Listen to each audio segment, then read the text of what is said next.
Hi guys, getting towards the end of this season of Mamemeister's high score kerfuffle with only 2 games left.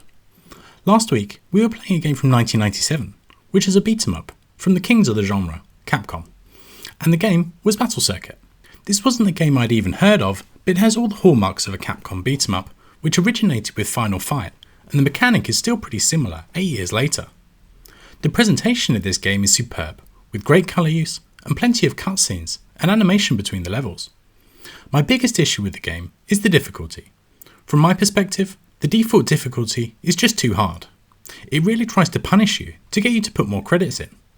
Even the first proper boss, which is an Elvis clone, is very difficult, especially once he gets faster, and then the second I got to once, but barely damaged it.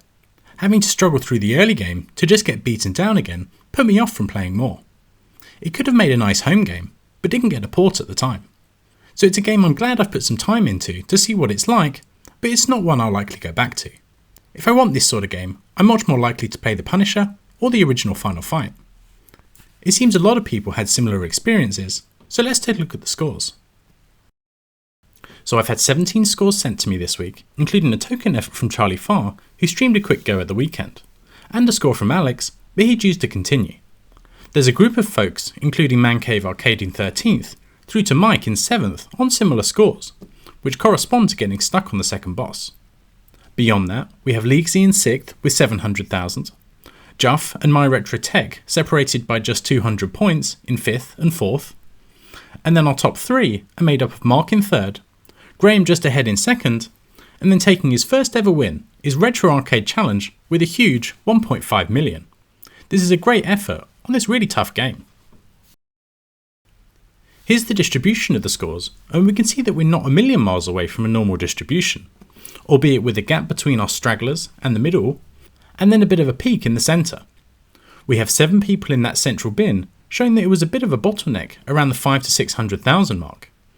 We then have our top 6 in descending amounts in the following 3 bins. It's Retro Arcade Challenge out on his own though, with that highly impressive score this week. Now the difficulty curve, and we can see a few steps in the results. From our stragglers at the bottom, which correspond to getting stuck on Elvis, we then have a jump to our next plateau, corresponding to getting stuck on the second boss, before another plateau, presumably at the third boss, before our leader at the top, who presumably got beyond that too. The bosses in this game are definitely harder than the levels, and that has created the plot that we see here. And finally the progress over the week. The action is a little bit more spread out this week, with people jumping up at various points. We've had numerous leaders over the week. First it was Milthy, then Juff, then Bob, Graham, Mark, back to Juff, back to Mark, back to Graham, before Retro Arcade Challenge dropped his score, and stayed at the top until the end. There are a few people putting multiple scores, so I'm guessing at least some of you enjoyed this, whereas others may have had the league table in mind. Now that we're 8 games in, here is what the league table is looking like. We have 4 people who've gained positions, and they've all skipped 2 places. Mike is up 2, with his best finish this season. KMA is up into 10th. Our biggest gainer is Retro Arcade Challenge, with that win this week. He's only gained 2 spots, but brought himself into contention for the battle for 3rd, being only 40 points behind our new 3rd place holder Mark. His 3rd place this week has got himself ahead of both me and My Retro Tech, who also jumped me this week. Our top 2 remain the same, and after Juff closed the gap last week, Graham has extended it again this week to 40 points. That's the gap between 1st and 3rd, so it's all to play for. Let's see what this week's game will be.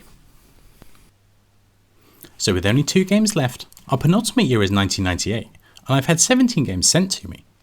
1998 was definitely a year for shmups, covering 11 of the 17 games that I've received, and a further 3 selections were for Metal Slug 2, which is another shooting game, although more of a run and gun. That was our most popular game, along with Sivan, which also got 3 votes. Gunbird 2 got 2 votes, and our winner Retro Arcade Challenge chose Landmaker, so that gets 3 slots too. So let's set things going and see what we get. Okay, here we go, it's slowing down. Or could it be Spaceball from Colin? Or is it going to... No, it looks like it stops on Spaceball. So yeah, I briefly had a look at this game. This is a shmup, but it's a kind of modern game in terms of it being 1998, but it looked like it played more like a classic game. So yeah, I'll go make a video and be back in a sec. So this week's game is Spaceball, an obscure game released by Psikyo in 1998. Psikyo are best known for their serious vertical scrolling shmups, such as Gunbird or Strikers 1945. This is quite a departure from that, and is a single screen shmup very much in a classic style, similar to the classics from the 80s. It has updated graphics with pre-rendered sprites that were extremely common in the late 90s.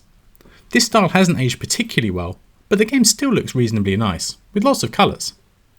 The variation on the classic formula with this one is the second button, which enables capturing of enemies, which then become power-ups when you hold the fire button down. Different enemies give you different powers. Some attack, others provide shields. This is a nice twist on the genre, and at different points, either shooting or capturing enemies will be the right thing to do. After a couple of credits, I'm not sure what I make of the game. It is fun, but I can see it getting a bit annoying too. We'll see how it goes. We'll be using the version B ROM, which seems to be the most common, and default settings as usual. For next week, we'll be having our final game of the season, which will be a game from 1999.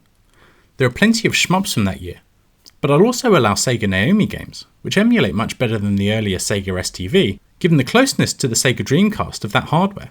That means Crazy Taxi could be a fun option to have. So I hope you all enjoy playing some Space Bomber, and I'll be back next week with the final game of the season. See you then.